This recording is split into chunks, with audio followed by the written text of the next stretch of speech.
नमस्कार. सर्वप्रथम सगळ्यांना श्री स्वामी समर्थ.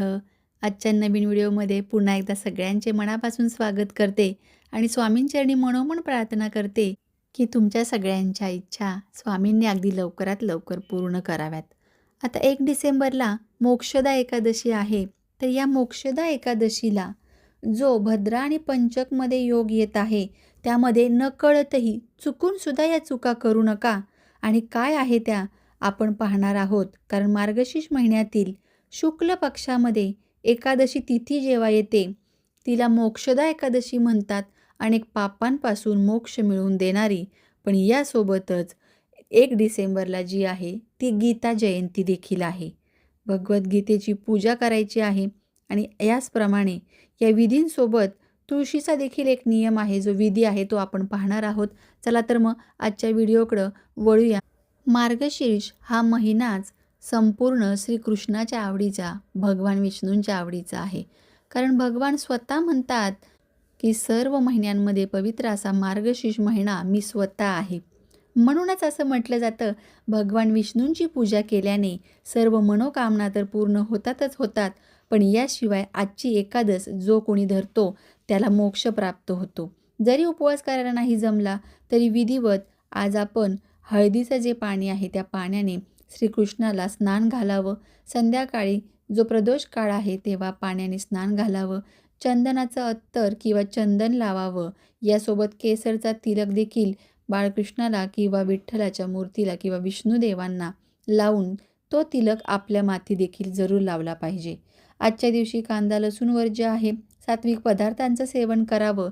आणि साहजिकच आहे, बऱ्याच घरांमध्ये पारायण चालू आहे दत्त जयंतीमुळे. त्यामुळे सात्विक अन्न, सात्विक आहार हा सध्या सगळीकडे चालू असणार आहे.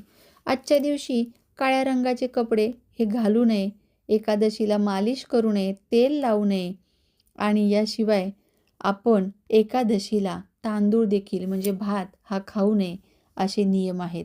एकादशीला चुकूनही तुळशीला पाणी अर्पण करू नये. धार्मिक श्रद्धेनुसार एकादशीच्या दिवशी तुळशीला पाणी अर्पण करणे म्हणजे तुळशीचा उपवास भंग करणे. कारण तुळशी माता ही देखील विष्णूसाठी निर्जल व्रत करते आणि तिला जर आपण पाणी अर्पण केल्याने तुळशी मातेचा उपवास हा मोडू शकतो.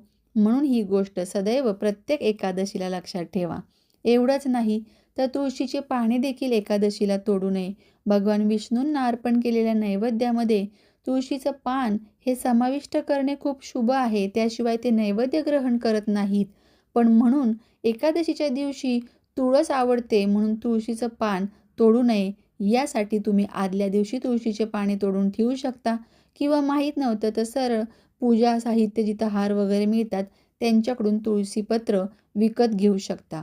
पण अनेकांना आणखीन एक प्रश्न जो येतो तो म्हणजे व्रत केल्याने खरंच मोक्ष मिळतो का? तर पौराणिक कथानुसार मोक्षदा एकादशीच्या दिवशी कुरुक्षेत्राच्या युद्धात लाखो योद्ध्यांना वीरगती प्राप्त होऊन त्यांना मोक्ष प्राप्ती झाली असे सांगितले जाते. हे व्रत केल्याने मोक्ष मिळत नाही तर पुण्य प्राप्त होते. व्यक्तीला पापांपासून मुक्तता मिळते आणि जेव्हा पापांपासून मुक्तता मिळते तर हे जे पुण्य आहे ते त्या व्यक्तीला जीवनामध्ये सुख शांती घेऊन येते.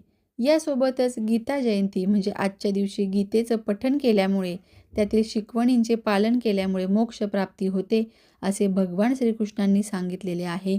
मोक्षाचा मार्ग म्हणजेच श्रीकृष्णांनी जे ज्ञान प्राप्त केलं किंवा ज्ञान दिलेलं आहे भगवद्गीतेद्वारे, त्यातील आपण मोक्षाचा मार्ग म्हणून हा भगवद्गीतेचा पाठ करणं अतिशय उत्तम असं सांगितलेलं आहे. पण याशिवाय आजच्या दिवशी तुम्ही दान देखील भरपूर केलं पाहिजे. पिवळे वस्त्र, पिवळ्या ज्या गोष्टी आहेत, पिवळी फळं वगैरे आजच्या दिवशी जरूर दान करा. मोठमोठ्या ठिकाणी नाही जमलं दान करायला तरी तुम्ही मंदिरामध्ये वगैरे दान करायचं आहे. भगवद्गीतेमध्ये देखील असं सांगितलेलं आहे. गीतेच्या 10व्या अध्यायात विभूती योग सांगताना भगवंतांनी मासाना मार्गशीर्षोहम म्हणजे मार्गशीर्ष महिन्यात मी स्वतः असतो किंवा मी स्वतः मार्गशीर्ष महिना आहे असं सांगितलेलं आहे. आणि याच दिवशी गीता जयंती असते. त्यामुळेच गीता जयंती ही साजरी करताना मोक्षदा एकादशी आणि गीता जयंती या दोन्ही मंगल अशा गोष्टी घडल्या जातात. आणि या गोष्टी घडताना अनेक गोष्टींचं पापातून मुक्तता मिळते तर मिळते, पण असं म्हटलेलं आहे की मोक्षप्राप्तीचा मार्ग जो आहे तो मोक्षदा एकादशी आहे. त्यामुळे मोक्षदा म्हणजे मोक्ष देणारी अशी ही एकादशी. या दिवशी श्रीकृष्ण, व्यास आणि गीता यांची पूजा केली जाते.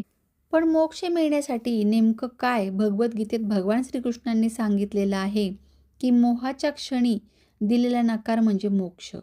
जेव्हा आपल्याला वाटतं एखादी गोष्ट आपल्याला हवी हवी आहे, मोह सुटतो, तेव्हा ती गोष्ट नाकारायची किंवा त्या गोष्टीपासून लांब व्हायचं, वंचित राहायचं, या गोष्टीला मोक्ष असं सांगितलेलं आहे. कारण आत्मा जो आहे, या आत्मा अमर आहे. आत्म्याला कोणतेही शस्त्र भेदू शकत नाही, मारू शकत नाही, जाळू शकत नाही किंवा पुरू देखील शकत नाही. आत्म्याला परमात्म्याशी संसाधन साधायचे असते. यासाठी मात्र आपण इतकी पापे करून ठेवलेली आहेत, की आत्म्याला नाईलाजाने पुन्हा पुन्हा वेगळे देह धारण करून हा क्लेशदायी प्रवास करावा लागतो. याबाबत मोहाच्या क्षणी दिलेला नकार म्हणजे मोक्ष, असं अतिशय सोप्या भाषेत सांगितलेलं आहे मोक्ष या शब्दाची उकल. कारण मनुष्य अडकतो, तो मोहाला बळी पडतो, म्हणून योग्य वेळी एक ठाम नकार आयुष्याला कलाटणी देतो. कलियुगात मोक्ष मिळू शकतो का? तर 5 सरळ जे मार्ग आहे ते जाता जाता तुम्हाला सांगते, की हिंसा न करणे, चोरी न करणे, व्यभिचार न करणे, खोटे न बोलणे, मादक पदार्थांचे सेवन न करणे आणि जितकं जास्त आपल्या हातून आत्तापर्यंत जाणते अजाणतेपणी चुका झाल्या असतील त्या सर्वांची मनापासून रोज न चुकता झोपण्यापूर्वी माफी मागणे, मनापासून अंतःकरणापासून भगवंताला आजपर्यंत झालेल्या या जन्मात किंवा मागील अनेक जन्मांमध्ये कळत नकळत चुकांसाठी, पापांसाठी क्षमादान मागणे.